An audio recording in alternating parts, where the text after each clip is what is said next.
BTC वाले भैया YouTube channel में आप सभी का स्वागत है। सोचिए, एक चाय बेचने वाले से लेकर दुनिया के सबसे बड़े लोकतंत्र का नेता बनने तक का सफर आखिर कैसा होता होगा। आज हम भारत की सबसे प्रभावशाली शख्सियतों में से एक नरेंद्र मोदी की असाधारण जीवन यात्रा के हर पहलू को जानेंगे। देखिए, ये एक तस्वीर ही अपने आप में पूरी कहानी कह देती है। एक तरफ वडनगर के रेलवे स्टेशन पर चाय की केतली थामे एक लड़का, और दूसरी तरफ भारत की संसद के सामने खड़ा वही शख्स जो अब 140 करोड़ लोगों का नेतृत्व कर रहा है। यही वो कमाल का कॉन्ट्रास्ट है जो नरेंद्र मोदी की कहानी को इतना दिलचस्प बनाता है। तो सवाल ये है कि ये सफर शुरू कहां से हुआ, वो कौन सी परिस्थितियां थीं जिन्होंने नरेंद्र मोदी के शुरुआती जीवन को, उनके कैरेक्टर को आकार दिया। चलिए उनकी कहानी की बिल्कुल जड़ों तक चलते हैं। तो सबसे पहले कुछ बेसिक बातें जान लेते हैं। नरेंद्र दामोदर दास मोदी का जन्म हुआ था 1950 में गुजरात के एक छोटे से शहर वडनगर में। और सबसे दिलचस्प बात यह है कि राजनीति की ऊंचाइयों पर पहुंचने के बाद भी उन्होंने अपनी पढ़ाई नहीं छोड़ी और पॉलिटिकल साइंस में मास्टर डिग्री भी हासिल की। उनका बचपन आप कह सकते हैं बिल्कुल भी आसान नहीं था। वडनगर के रेलवे स्टेशन पर अपने पिता की चाय की दुकान पर काम करते हुए उन्होंने बहुत छोटी उम्र में ही मेहनत और संघर्ष का असली मतलब सीखा।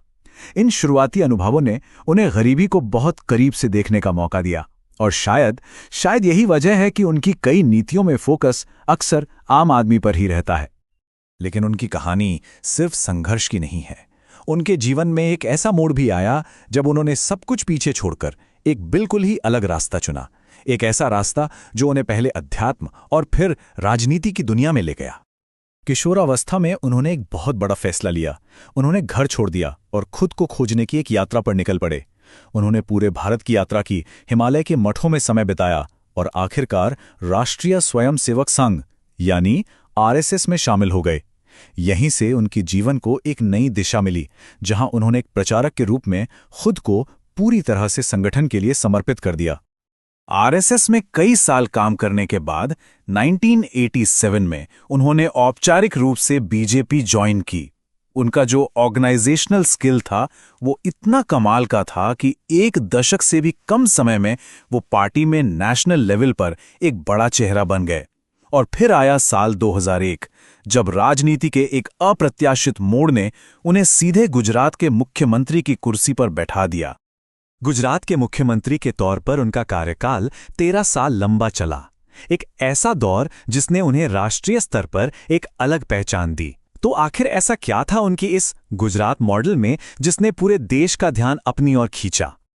मुख्यमंत्री के रूप में उन्होंने गुजरात मॉडल को लागू किया, जिसका मेन फोकस था तेज इकोनॉमिक ग्रोथ, मतलब 24 घंटे बिजली, बेहतर सड़कें और एक ऐसा माहौल बनाना जिससे बड़े बड़े निवेशक गुजरात की ओर आएं। उनकी नीतियों ने राज्य को एक इंडस्ट्रियल हब में बदल दिया और इसने उन्हें एक कुशल प्रशासक के रूप में स्थापित कर दिया।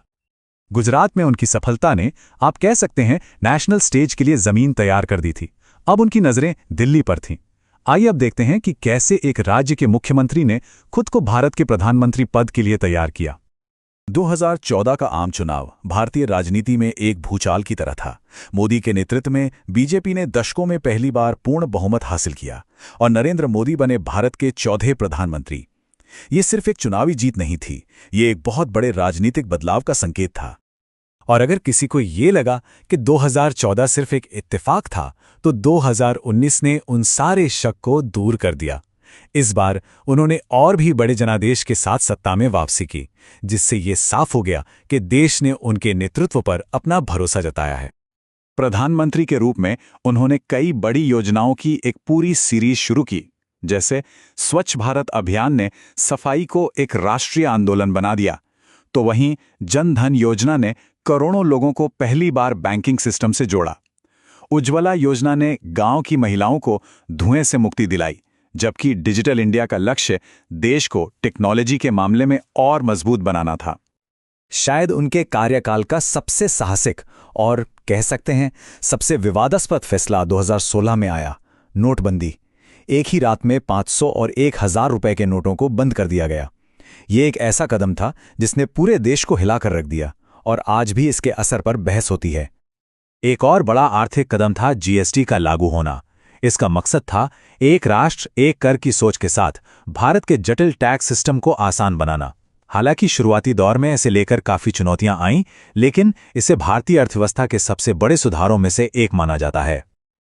अपने दूसरे कार्यकाल में उन्होंने एक और ऐतिहासिक फैसला लिया जिसमें दशकों पुरानी स्थिति को बदल दिया, जम्मू और कश्मीर से अनुच्छेद 370 को हटाना।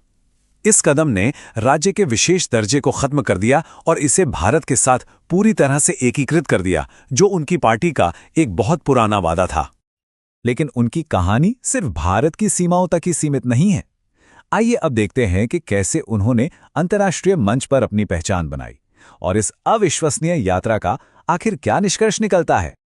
ग्लोबल स्टेज पर मोदी ने भारत को एक बहुत मजबूत स्थिति में खड़ा किया है।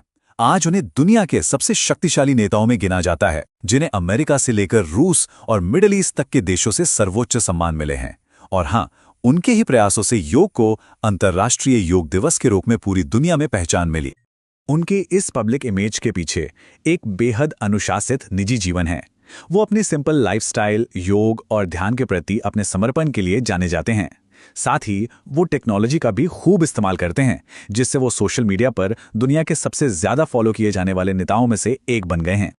तो संक्षेप में कहें तो ये एक ऐसी यात्रा है जो एक रेलवे प्लेटफॉर्म से शुरू होकर भारत की संसद तक पहुंचती है।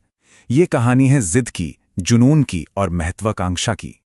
अंत में उनकी कहानी सिर्फ एक व्यक्ति की जीवनी नहीं है, बल्कि ये संघर्ष, मेहनत और अटूट आत्मविश्वास की एक मिसाल है, जो ये दिखाती है कि लोकतंत्र में कुछ भी मुमकिन है।